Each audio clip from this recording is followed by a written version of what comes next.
India کی Karnataka high court نے مسلم طالبات کی اس پٹیشن کو مسترد کر دیا ہے جس میں انہوں نے کہا تھا کہ آئین کی روح سے انہیں اسکولوں اور کالجز میں یونیفارم کے ساتھ ساتھ حجاب اور نقاب پہننے کا بھی حق حاصل ہے۔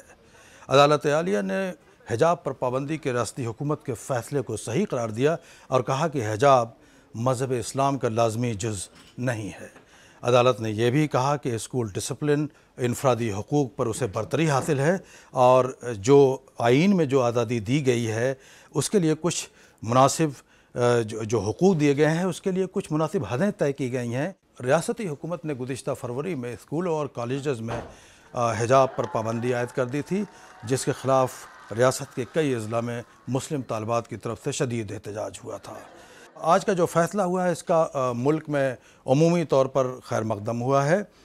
بعض مسلم طلباء نے احتجاج بھی کیا ہے اس کے خلاف۔